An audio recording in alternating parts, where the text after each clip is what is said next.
Good morning all of you. Gayatri Vidya Mandir Sanchore की online classes में आप सभी का एक बार फिर स्वागत है। अभी तक आपने हमारे YouTube चैनल को सब्सक्राइब नहीं किया है तो आज ही हमारे चैनल को सब्सक्राइब करें ताकि आपकी स्टडी से संबंधित वीडियोस आप तक पहुंचते रहें। वीडियो को ज़्यादा से ज़्यादा लाइक करें और शेयर करें। डियर स्टूडेंट, आज हम क्लास 12th बायोलॉजी के लेसन नंबर 34 के एक छोटे से टॉपिक के बारे में डिस्कशन करेंगे। और आज का हमारा जो टॉपिक है वो है प्रसव, पार्चुरेशन की क्रिया के बारे में आज हम लोग डिस्कस करेंगे। यहाँ तक ठीक? तो शुरू करते हैं इस टॉपिक को। नंबर 1, ऐसा हमने डिस्कस किया था कि जब लैंगिक जनन की प्रक्रिया होती है तो उस समय पहली घटना गैमेटोजेनेसिस युग्मक जनन की होती है और दूसरी घटना उस समय निषेचन फर्टिलाइजेशन की होती है। तो निषेचन से शुरुआत करें।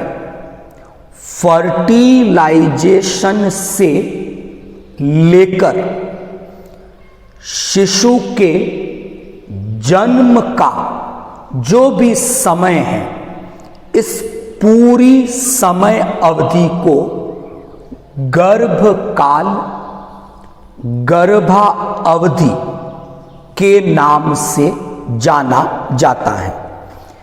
अगर इसे हम परिभाषित करना चाहें तो कैसे डिफाइन करेंगे?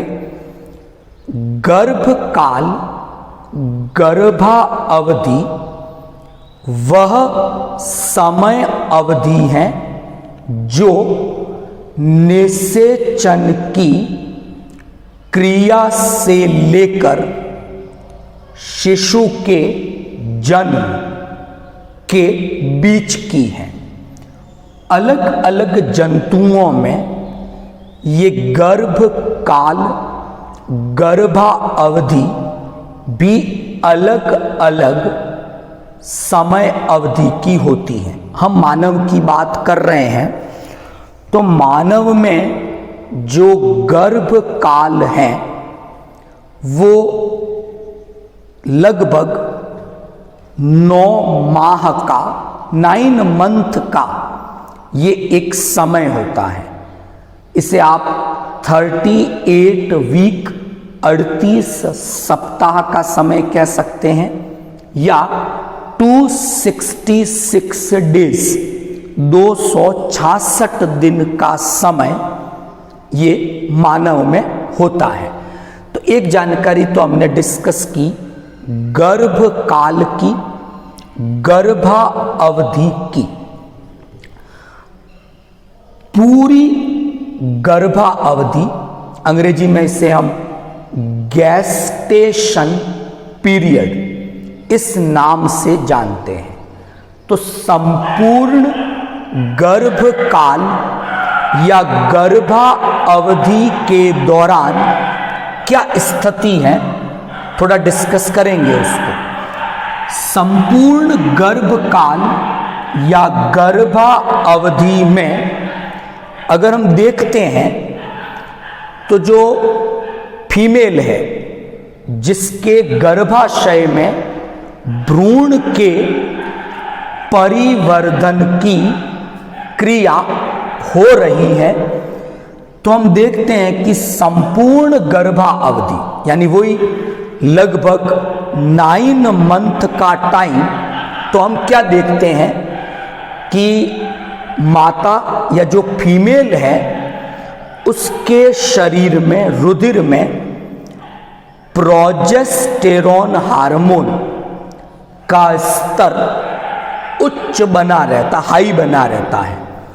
और ये जो प्रोजेस्टेरॉन हार्मोन का हाई लेवल है, ये गर्भकाल या गर्भावस्था की पूरी समय अवधि के दौरान उच्च बना रहेगा और गर्भावस्था के लिए यही हार्मोन उस गर्भावस्था को मेंटेन करके रखेगा। तो अभी एक हार्मोन के बारे में मैंने बात की कि जो गर्भकाल है या जो गर्भावस्था है, 9 महीने का जो मानव की बात करें तो समय है, इसके लिए जो उत्तरदायी हार्मोन है वो है प्रोजेस्टेरॉन हार्मोन। नाम याद रहेगा।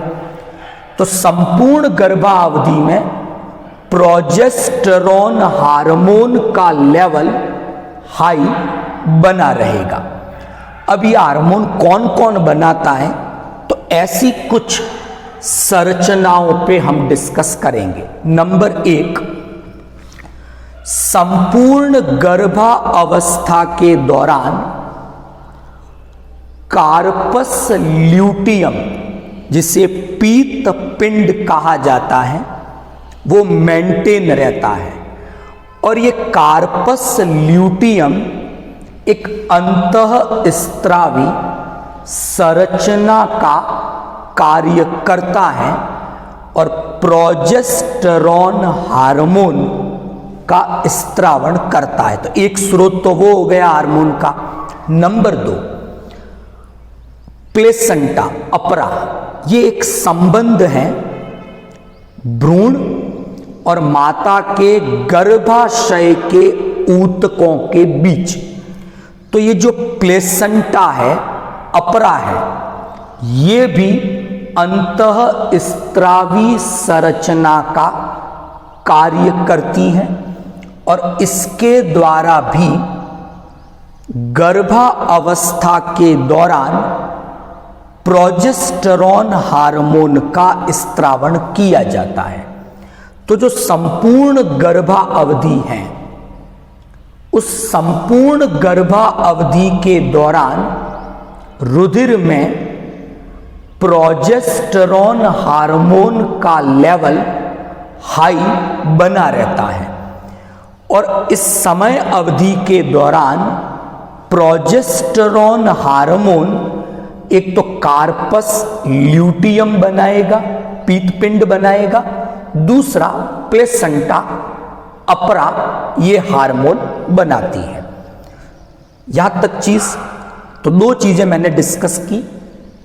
गर्भकाल या गर्भा अवधि हम किसे कहेंगे, तो हमने क्या कहा, ये वह समय अवधि है जो निषेचन से लेकर जन्म के बीच की है। और मानव में कितनी अवधि है ये हमने डिस्कस किया। और इस अवस्था के दौरान कौन सा हार्मोन, कौन उसे स्त्रावित करेगा, उनके बारे में हमने डिस्कशन किया। अब नेक्स्ट पार्ट पे आते हैं, उसका नाम है पार्चुरेशन, प्रसव। इसे सामान्य भाषा में आप शिशु के जन्म की क्रिया कहें, बर्थ की प्रोसेस है, इसे प्रसव, पार्चुरेशन नाम दिया गया है। तो एग्जाम पॉइंट ऑफ व्यू से ये एक शॉर्ट नोट बनता है, तो हम डिस्कस करेंगे प्रसव की क्रिया के बारे में। आगे चलते हैं। तो मैंने यहां पर मेंशन किया है कि जो प्रसव की क्रिया है, पार्चुरेशन की क्रिया है, वो एक तंत्रिका अंतःस्त्रावी क्रिया है, यानी न्यूरो एंडोक्राइन मैकेनिज्म। अब क्या अर्थ निकलता है? प्रसव की जो पूरी प्रक्रिया है उस पर तंत्रिकाओं का नियंत्रण है एक बात, और अंतःस्त्रावी संरचनाओं के द्वारा स्त्रावित हार्मोनों का नियंत्रण होता है। तो तंत्रिकाएं भी नियंत्रित करेगी इस प्रक्रिया को प्रसव की, और कुछ हार्मोन हैं वो भी इस क्रिया पे नियंत्रण रखते हैं। तो सिंपली बात करें, प्रसव तंत्रिका अंतःस्त्रावी क्रिया है। समझते हैं कि 9 महीने का समय पूरा हो गया, मतलब जो गर्भ काल था या जो गर्भावस्था, जो गर्भा अवधि है वो पूर्ण हो चुकी है। तो क्या होगा ऐसी स्थिति में? मैंने एक आरेख बनाया है ताकि सरलता से आप समझ सकें। गर्भ यानी जो भ्रूण गर्भाशय में परिवर्धित हो रहा है, डेवलप हो रहा है, फीटस, गर्भ या फीटस कहेंगे, और हमने लिखा 9 माह का समय हुआ, मतलब फीटस पूर्ण रूप से विकसित हो गया है। तो मैंने लिखा है fully developed foetus plus placenta अपरा। तो प्रसव की क्रिया के लिए जो सिग्नल्स हैं, संकेत हैं, उनकी शुरुआत अपरा, प्लेसेंटा और पूर्ण रूप से विकसित फीटस या गर्भ से ये सिग्नल प्रारंभ होंगे। तो सिग्नल ऐसे प्रारंभ हुए, और क्या होगा ऐसे सिग्नल प्रारंभ होने से? क्या देखते हैं हम कि जो गर्भाशय है जहां वो भ्रूण परिवर्धित हो रहा है, गर्भाशय की संरचना में 3 स्तर हैं। सबसे अंदर वाला एंडोमेट्रियम, बीच में चिकनी पेशियां हैं, स्मूथ मसल्स हैं, अरेखित भी कहें इनको। इस स्तर का नाम है मायोमेट्रियम, और सबसे बाहर की ओर पेरीमेट्रियम। तीनों लेयर हो गई। तो बात कर रहे हैं मायोमेट्रियम की, चिकनी अरेखित पेशियों की। तो गर्भाशय की जो ये मायोमेट्रियम स्तर की पेशियां हैं, उनमें संकुचन शुरू होने लगते हैं। कब होगा ऐसा? जब फीटस पूर्ण रूप से विकसित हो जाएगा, प्लेसेंटा और फीटस दोनों ऐसे सिग्नल्स देना शुरू करेंगे। तो इस समय क्या होगा? मायोमेट्रियम पेशियों में संकुचन हुए गर्भाशय की, और इस समय जो गर्भ है, भ्रूण है, ये धीरे धीरे उस गर्भाशय से योनि मार्ग की ओर खिसकना शुरू हुआ। इस पूरी प्रक्रिया को हमने नाम दिया गर्भ उत्क्षेपण प्रतिवर्त। अंग्रेजी मैंने लिखा फीटल इजेक्शन रिफ्लेक्सिस। गर्भ उत्क्षेपण प्रतिवर्त नाम दिया जाता है। यहां तक ठीक। अब इससे क्या होगा? अब मायोमेट्रियम में जो संकुचन हुए धीरे धीरे, उन संकुचनों के कारण एक सूचना पीयूष ग्रंथि तक जाती है, पिट्यूटरी ग्लैंड तक जाती है। आगे हम डिटेल डिस्कस करेंगे ग्रंथियों के बारे में, पूरा चैप्टर है हमारे सिलेबस में। तो हम देखते हैं पीयूष ग्रंथि के 2 भाग हैं, एडिनो हाइपोफाइसिस, न्यूरो हाइपोफाइसिस।